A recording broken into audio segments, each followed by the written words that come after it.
Hi guys, இன்னைக்கு வீடியோவில் நம்ம என்ன பார்க்க போகிறோம்னு பார்த்தீங்கன்னா, நம்ம ஓலா ஜென் 3 S1X மாடல் வாங்கி கிட்டத்தட்ட 6 மாதம் ஆயிடுச்சு. ஆனால் இன்னும் நம்பர் பிளேட்டு வண்டியில் மாட்டல.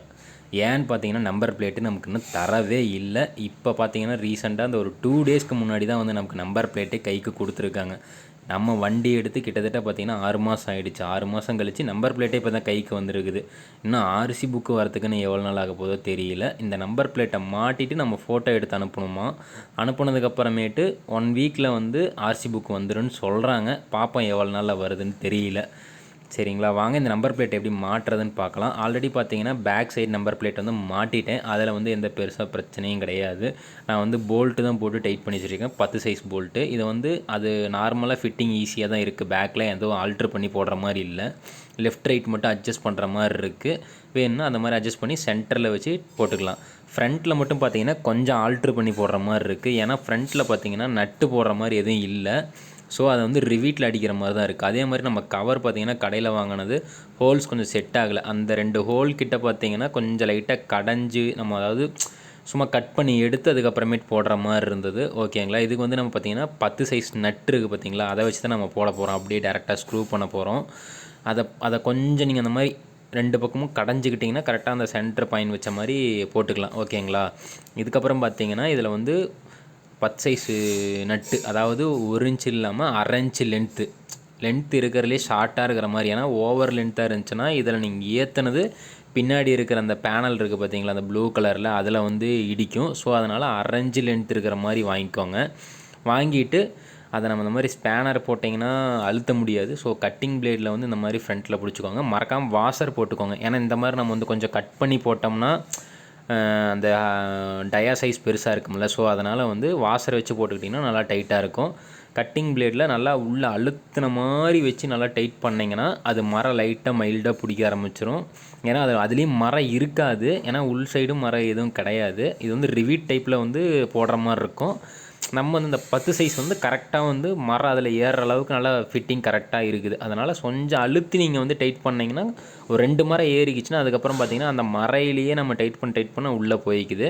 எதுவும் உடையெல்லாம் இல்லை நான் போட்ட வரைக்குமே. சேம் அதே மாதிரி 2 பக்கமும் அதே மாதிரியே நீங்கள் போட்டுக்கோங்க. இதில் என்னென்னா பேக் சைடில் நம்பர் பிளேட் வைக்கும் போது பார்த்திங்கன்னா வைப்ரேஷன் ஆகாது. ஏன்னா நம்ம நட்டு போட்டிருக்கிறங்காட்டியும் அந்த நட்டுலேயே பார்த்தீங்கன்னா நம்பர் பிளேட்டை அழுத்தி பிடிச்சிக்கும். உங்களுக்கு ஒரு வேளை வந்து லூஸாக இருக்கிற மாதிரி இருந்துச்சுன்னா டபுள் சைட் ஸ்டிக்கர் இருக்குது பார்த்தீங்களா, அதாவது அந்த டபுள் சைட் டேப் இருக்கும் பார்த்தீங்களா, அந்த டேப்பை எடுத்து நம்பர் பிளேட் பேக் சைடில் வந்து நீங்கள் ஒட்டிட்டு அதை பிரிச்சுட்டு மறுபடியும் நீங்கள் நம்பர் பிளேட்டில் வச்சு மேலே வந்து கவரை போட்டு லாக் பண்ணிட்டீங்கன்னு வச்சுக்கோங்களேன், நம்பர் பிளேட் வந்து ஷேக் இருக்காது. மேக்ஸிமம் இந்த மாதிரி நட்டில் நீங்கள் ஃபுல்லாக டைட் வைக்கும் போதே பார்த்தீங்கன்னா அதுவே பார்த்தீங்கன்னா ஒரு 3 mm கிட்ட பார்த்தீங்கன்னா உள்ளே இழுத்து இருக்கும். ஸோ அதனால் பின்னாடி வந்து நம்பர் பிளேட் அழுத்தி பிடிச்ச மாதிரி தான் இருக்கும். உங்களுக்கு அழுத்தி பிடிக்காத மாதிரி லூஸாக இருக்கிற மாதிரி இருந்துச்சுன்னா டபுள் சைட் டேப் ஒட்டி நீங்கள் லாக் பண்ணிங்கன்னா அதுக்கப்புறமேட்டு அந்த நம்பர் பிளேட் வந்து ஆடாது, வைப்ரேஷன் சவுண்ட் எதுவுமே வராதுங்க.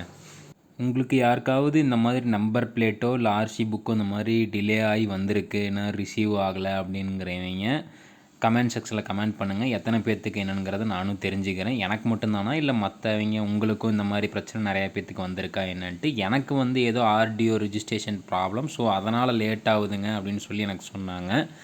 ஸோ உங்களுக்கு எந்த மாதிரி சொன்னாங்கன்னு சொல்லி சொல்லுங்கள், நானும் தெரிஞ்சுக்கிறேன்.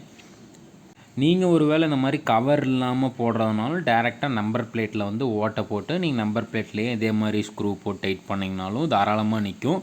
ஆனால் வந்து அந்த 10 சைஸ் நெட்டு போடுறீங்க பார்த்தீங்கன்னா அது மட்டும் லென்த்து இருக்க கம்மியாக போட்டுக்கோங்க. கம்மியாக ரொம்ப கம்மியாகவும் இல்லை, 1/2 இன்ச்சு லென்த்து வச்சு போட்டிங்கன்னா உங்களுக்கு கரெக்டாக இருக்கும். அதை விட கம்மியாக இருக்காது. ஏன்னா அதை விட பெருசாக போட்டிங்கன்னா பேக் சைடில் இருக்கிற பேனலை வந்து உடஞ்சிரும். அவ்வளோதான், வேறு எதுவும் கிடையாதுங்க. இப்போ வந்து இது வந்து அப்படியே போட்டுக்கோங்க. நம்பர் பிளேட் லூஸாக இருந்தால் நம்பர் பிளேட் பின்னாடி டபுள் சைட் டேப் போட்டி நீங்கள் கவரை வச்சு இப்படி லாக் பண்ணிங்கன்னா அந்த நம்பர் பிளேட் வந்து வைப்ரேஷன் இருக்காது, சவுண்டும் வராது. இந்த நம்பர் பிளேட் வாங்குறதுக்கு நான் பார்த்தீங்கன்னா ஓலா சப்போர்ட் கேரில் வந்து மெயில் பண்ணியிருந்தேன். மெயிலில் பார்த்தீங்கன்னா அவங்க ஒரு ரெஃபர் கோடு கொடுத்துருந்தாங்க. அந்த ரெஃபர் கோடை வச்சு நீங்கள் கால் பண்ணி கேட்டிங்கன்னா அந்த ப்ராப்ளம் என்ன ஸ்டேட்டஸில் இருக்குங்கிறது உங்களுக்கு சொல்லிடுவாங்க. இப்போ பார்த்தீங்கன்னா இந்த ஃபிட் பண்ணியாச்சு. இதை ஃபோட்டோ எடுத்து அனுப்புனதுக்கப்புறமேட்டு ஆர்சி புக் எவ்வளோ நாளில் வருதுன்னு சொல்லிட்டு உங்களுக்கு நான் வந்து அப்டேட் பண்ணுறேன். ஓகேங்களா, மீண்டும் உங்களை அடுத்த வீடியோவில் சந்திக்கிறேன். மறக்காமல் நம்ம சேனலை சப்ஸ்கிரைப் பண்ணி பெல் ஐக்கானை கிளிக் பண்ணி வச்சுக்கோங்க. அப்போ தான் நம்ம போடுற வீடியோக்கள் நீங்கள் உடனுக்குடனே பார்த்து தெரிஞ்சுக்க முடியும். Bye friends.